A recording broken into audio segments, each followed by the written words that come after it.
Salam sejahtera untuk kita semua. Pertama-tama izin memperkenalkan diri. Perkenalkan, nama saya Daniel Oliver Lumban Gaul dengan NIM 120360027 dari program studi Teknik Material dari kelompok kelas Pancasila RL. Di sini saya akan menjelaskan sedikit materi tentang Pancasila sebagai ideologi negara. Ideologi berasal dari bahasa Yunani yang diambil dari dua kata, yaitu idea dan logos. Ide yang berarti ide, gagasan, atau konsep, sedangkan logos yang berarti hasil dari pemikiran. Berdasarkan bahasa, ideologi adalah ilmu yang mencakup kajian asal mula juga hakikat atau gagasan. Ideologi juga disebut sebagai a system of idea yang akan mengatur seluruh hasil pemikiran tentang kehidupan, lalu melengkapinya dengan berbagai sarana, juga kebijakan, serta strategi di mana tujuan yang ingin dicapai disesuaikan dengan kenyataan, nilai-nilai yang ada dalam filsafat yang menjadi sumbernya. Berarti dapat disimpulkan bahwa ideologi merupakan hasil pemikiran yang isinya mencakup nilai-nilai tertentu demi mencapai sebuah tujuan tertentu yang ingin dicapai. Ideologi disebut juga sebagai identitas sebuah negara, karena ideologi sebenarnya memiliki fungsi yang sangat penting untuk sebuah negara, di mana ideologi akan digunakan sebagai sebuah hal yang memperkuat identitas sebuah masyarakat negara. Fungsi ideologi seperti halnya kartu identitas yang umumnya dimiliki setiap orang sebagai tanda pengenal, ideologi juga dapat digunakan sebagai tanda pengenal dari sebuah bangsa. Selain itu, ideologi memiliki fungsi lainnya, yaitu fungsi kognitif dan orientasi dasar. Sebagai fungsi kognitif, berarti ideologi dapat dijadikan sebuah landasan bagi suatu bangsa dalam berkehidupan dunia. Fungsi orientasi dasar berarti ideologi merupakan hal yang dapat dijadikan sumber wawasan dan makna bagi rakyat, dan juga dapat menjadi pembimbing bagi rakyatnya dalam mencapai tujuan. Ideologi sendiri memiliki kedudukan yang sentral bagi setiap bangsa. Hal tersebut disebabkan ideologi peranannya mencakup berbagai hal dan menjadi pedoman bagi masyarakat dalam mencapai tujuannya. Peran lain yang dimiliki ideologi adalah sebagai alat dalam pencegahan terjadinya berbagai konflik dalam masyarakat. Tentunya hal ini bertujuan agar masyarakat tetap hidup dalam rasa tentram sekaligus memiliki rasa solidaritas yang tinggi. Ideologi juga memiliki peranan lainnya sebagai pemersatu bangsa, karena pada dasarnya tiap bangsa di dunia ini memiliki keberagaman suku, bahasa, adat, budaya, dan agama. Dalam perumusan Pancasila sebagai ideologi negara merupakan proses yang panjang. Berbagai penafsiran filosofis serta ideologis dilakukan agar mencapai nilai-nilai yang kita kenal hingga sekarang. Pancasila sendiri memiliki beberapa kedudukan dalam kehidupan bernegara masyarakat Indonesia, yaitu yang pertama sebagai jiwa bangsa Indonesia, yang kedua sebagai ciri pribadi bangsa Indonesia, yang ketiga sebagai pedoman hidup bangsa Indonesia, yang keempat sebagai dasar negara, yang kelima sumber dari segala hukum, yang keenam sebagai perjanjian luhur ketika negara Indonesia didirikan sebagai tujuan atau cita-cita bangsa.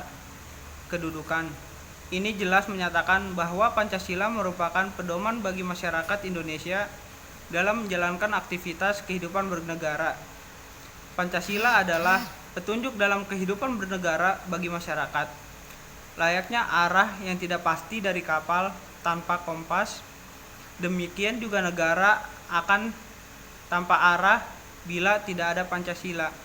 Selain itu, Pancasila memiliki nilai sejarah. Proses pembentukannya sebagai hasil dari perjanjian para wakil golongan ketika mendirikan negara Indonesia.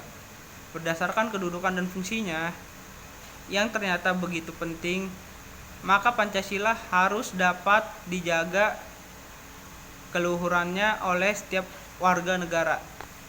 Peran Pancasila sebagai ideologi negara antara lain memberi bimbingan kepada masyarakat Indonesia dalam menentukan sikap dan tingkah laku, Nilai-nilai yang terkandung dalam kelima asas Pancasila dijadikan patokan oleh aturan bangsa ini dalam berbuat di kehidupan bermasyarakat serta bernegara. Kedudukan nilai-nilai yang terkandung dalam kelima asas Pancasila adalah sebagai aturan tentang moral. Oleh karena itu, pelaksanaannya juga harus berdasarkan pada keyakinan dan kesadaran penggunanya. Apabila aturan Pancasila sebagai ideologi negara dilanggar, maka hukumannya adalah berupa sanksi moral dan sosial. Mereka yang melanggar dan tidak berpedoman pada nilai-nilai Pancasila tidak akan terkena sanksi hukum. Ada baiknya mereka merasa malu dengan segala sikap dan tingkah lakunya yang melanggar norma Pancasila.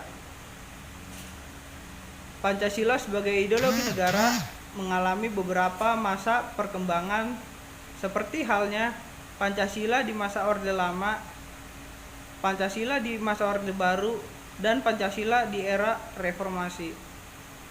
Berbagai pihak dan para ahli sepakat apabila ideologi Pancasila merupakan kumpulan gagasan yang disepakati bersama dan merupakan ciri khas bangsa Indonesia. Hasil kesepakatan yang menyatakan Pancasila sebagai ideologi negara ini yang harus dipertahankan dan dipraktikkan dalam kehidupan bernegara yang berbeda-beda suku bangsa ini. Pancasila juga digunakan agar bangsa Indonesia memiliki akar maupun dasar yang kuat serta memiliki identitas yang jelas dan menjadi ciri khas yang membedakannya dengan bangsa lain. Orde Lama. Pada masa Orde Lama, Pancasila masih dalam tahap dibangun untuk dijadikan keyakinan sekaligus ciri khas bangsa Indonesia. Presiden Insinyur Soekarno yang mengusung konsep Pancasila menyatakan, meski berasal dari mitologi yang belum jelas, tetap saja dapat membimbing masyarakat Indonesia menuju kesejahteraan. Pada masa ini, perkembangan Pancasila dipengaruhi oleh berbagai kondisi dan situasi di dunia yang masih dilanda kekacauan. Masa Orde Lama merupakan masa pencarian bentuk Pancasila, terutama pengaruhnya terhadap kehidupan bernegara. Orde Baru. Pada masa ini, gejolak politik di Indonesia memang sangat mengkhawatirkan.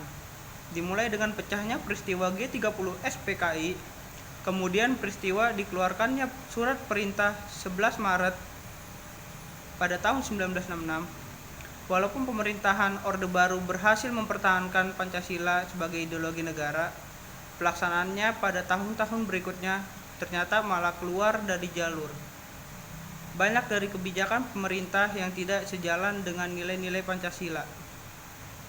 Pada masa Orde Baru, terdapat beberapa tindakan pemerintah yang keluar dari nilai-nilai Pancasila, antara lain kekuasaan presiden yang dilanggengkan hingga 32 tahun, adanya penafsiran sepihak Pancasila lewat program P4, adanya penindasan terhadap gagasan atau hasil pemikiran secara sepihak hingga orang-orang takut mengeluarkan pendapatnya.